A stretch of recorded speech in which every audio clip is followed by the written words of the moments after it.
what I'd say to Daniel Andrews, I'm only going to ask you one question.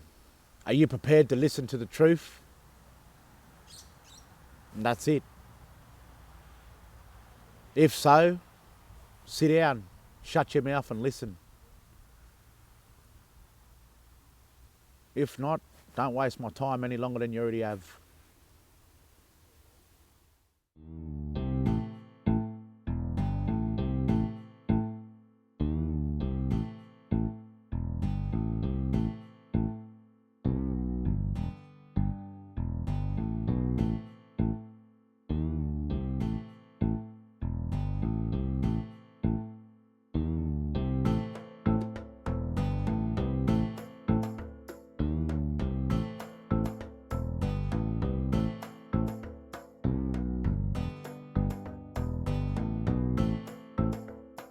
My name is Zalanak Djab Wurrung.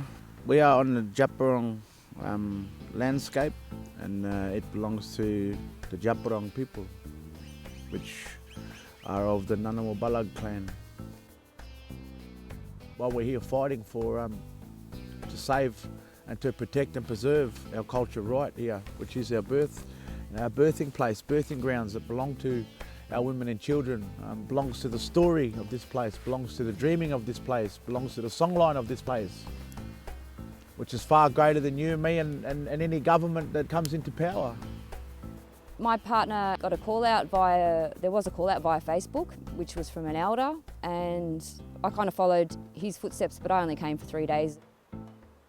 So I came up on June the 22nd. I think it started on June 18, was when the camps came about. So I came 3 days in, and it's almost 14 months later.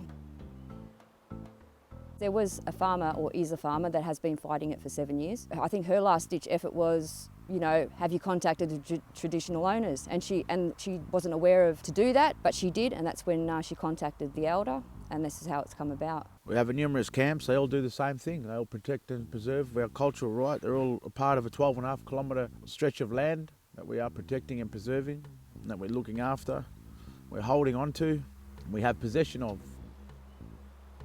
Many trees here that are sacred. There's in excess of 3,000 culturally modified trees in this part of country. There's many things that make them culturally modified. Me tapping on that and putting a scar in it, that's cultural modification. It becomes a culturally modified tree. The placenta that my mother and father bury in the land with the tree becomes a culturally modified tree, becomes an ancestral tree, becomes a tree that is a direction tree, becomes a spirit tree because it has placenta, DNA, blood. More importantly, there's a songline and a dreaming that belong to them.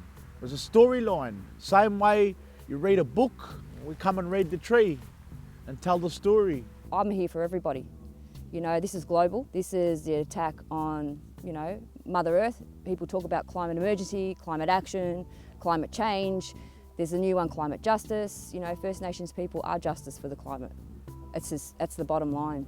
So it's not, I don't sit here for just me. I sit here for everybody globally. There's so much that comes out of this place. There's so much culture. There's boomerangs throwing, there's spears throwing, there's learning how to make artefacts, there's learning how to make different types of weapons, and there's also, you know, we go and check out the landscape. There's also, you know, making sure that we preserve and sustain parts of the land. We're also putting lots of time and effort back into the land in terms of starting to go back and plant native plants and things like that in particular parts of the area. There's so much here, there's so much that's happening here, that we're not going away, that we're still here. We're still here, but we want to share. We want to share with respect, we want to share with ignorance, you know, left at the gate. We want to share with, you know, privilege left at the gate. The only way this country was built was because of our land. And if our land wasn't here, they wouldn't have come here with their ships, and they wouldn't have come to take anything. Better yet, they wouldn't even have a leg to stand on. That's how important the land is. Without it, no one breathes, no one eats, no one sleeps, no one does anything. I think it's all got to do with conditioning. You know, I think everyone's now working a 6-day week. People don't even have time for their own families. You know, we're all that distracted that all we've got time for or to think about is work. And lastly, if the trees were cut down, what would that mean to you?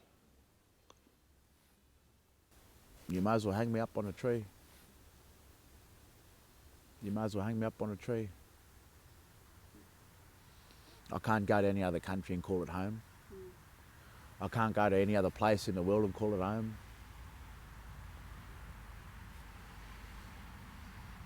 Might as well hang me on a tree or dig a hole and bury me. I'll be lost, mate, lost.